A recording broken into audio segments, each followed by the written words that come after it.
प्यारे बच्चों, आज हम हिंदी की पाठ्य पुस्तक रिमझिम के पाठ 9 एक माँ की बेबसी से संबंधित प्रश्न उत्तर करेंगे। तो पहले हम इस पाठ में आए नए शब्द देख लेते हैं। बचपन, खिलौना, बच्चा, अजूबा, भाषा, बेबसी, पड़ोस। अब इसमें आए कठिन शब्दों के अर्थ। अदृश्य, जो दिखाई नहीं दे। अजूबा, विचित्र या अद्भुत। भिन्न, अलग। इशारे, संकेत। भयभीत, डरा हुआ। निहारती, देखती। बेहतर और अच्छा, बढ़िया। बेबसी, लाचारी। अब इसके प्रश्न उत्तर। प्रश्न 1, कविता में बच्चे का नाम क्या है? तो कविता में बच्चे का नाम रत्न है। प्रश्न 2, रत्न क्या नहीं कर सकता? उत्तर, रत्न बोल नहीं सकता। प्रश्न 3, रतन अपनी बातें कैसे कहता था? तो उत्तर है, रतन अपनी बातें इशारों में कहता था क्योंकि वो बोल नहीं सकता था। प्रश्न 4, बच्चे रतन से क्यों घबराते थे? उत्तर होगा, बच्चे रतन से घबराते थे क्योंकि वे रतन के इशारों को समझ नहीं पाते थे। प्रश्न 5, कौन रतन का खेल निहारता था? तो उत्तर है, रतन की माँ उसका खेल निहारती थी। निहारती मतलब देखती थी। प्रश्न 6, रत्न की माँ बेबस क्यों है?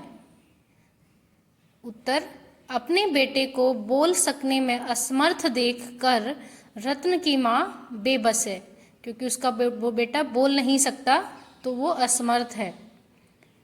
प्रश्न 7, रतन सब बच्चों से बिल्कुल अलग किस तरह था? उत्तर होगा, रतन सब बच्चों की तरह बोल नहीं सकता था, इस तरह वह बाकी बच्चों से थोड़ा अलग था। प्रश्न 8, कवि को क्या बात याद आती है? तो कवि को रतन की माँ की बेबसी याद आती है जो हमेशा अपने बेटे की सुरक्षा और भविष्य को लेकर परेशान रहती थी। प्रश्न 9, सही या गलत बताइए। पहला है, रतन बोल सकता था, तो ये गलत है क्योंकि रतन बोल नहीं सकता था। दूसरा है, बच्चे रतन के इशारों को नहीं समझ पाते थे, तो ये सही है क्योंकि बच्चे नहीं समझते थे। रतन की माँ उसे नहीं निहारती थी, ये गलत है। रतन देखने में अन्य बच्चों की ही तरह था, तो ये सही है क्योंकि दिखने में तो वो दूसरे बच्चों की तरह ही दिखता था। रतन की माँ बेबस थी, तो ये सही है क्योंकि वो बेबस थी अपने बेटे की असमर्थता को देखकर।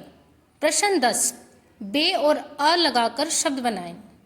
तो गुनाह के आगे अगर बे लगाएंगे तो बेगुनाह, बेजान, बेवजह, बेचैन, बेसहारा, बेहिसाब, बेबसी, बेरहम, बेपनाह, बेनकाब। इस तरह बे लगा के हम शब्द बना सकते हैं। आगे है अ लगाकर जो हमने शब्द बनाए हैं, अजर, अमर, अकाल, अटल, अचल, अनाथ, अज्ञान, अधर्म, अछूत, असत्य। इस तरह से हम अ लगाकर अन्य शब्द भी बना सकते हैं। प्रश्न 11 में है, मुहावरों का अर्थ बताओ। तो जो मुहावरे इसमें आए हैं, जैसे आंख दिखाना, तो उसका अर्थ है डराना, और अगर हम वाक्य में प्रयोग करेंगे तो कक्षा मॉनिटर ने आंख दिखाकर सभी बच्चों को चुप करा दिया। नेक्स्ट है, नजरें चुराना, अपनी गलती पर शर्मिंदा होना। कृष्णा ने जब ग्लास टूटने के बारे में पूछा गया तो वह नजरें चुराने लगा। आंख का तारा बहुत प्यारा, बच्चे माँ की आंखों के तारे होते हैं। इस तरह से सभी बच्चे ये प्रश्न उत्तर, मुहावरे, नए शब्द, शब्दार्थ, ये सभी अपनी कॉपी में करेंगे और कक्षाध्यापिका को दिखाएंगे। धन्यवाद।